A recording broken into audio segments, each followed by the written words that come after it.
সগীরা। ও আল্লাহ, আমার মা বাবাকে যে সময় আমাদেরকে বাল্য অবস্থায় ছোট্ট অবস্থায় আমার বাবা যেইভাবে আমাকে মহব্বত করেছে, ও আল্লাহ তোমার বেহেশতের মধ্যে, তোমার জান্নাতের মধ্যে আমার মা আর বাবাকে ওর থেকে বেশি লালিত পালিত, বেশি মহব্বত করিয়া তোমার জান্নাতে রাখিয়া।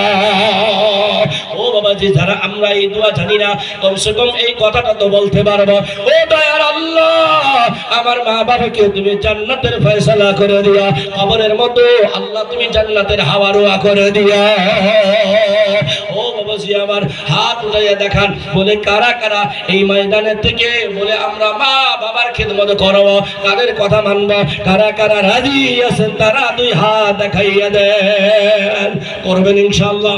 ও বাবাজিরা, ও যুবক ভাইরা, করবেন ইনশাআল্লাহ? মা বাবার খিদমত করার জন্য আল্লাহ সবাইকে তৌফিক দান করে দেয়। সবাই বলেন আমিন।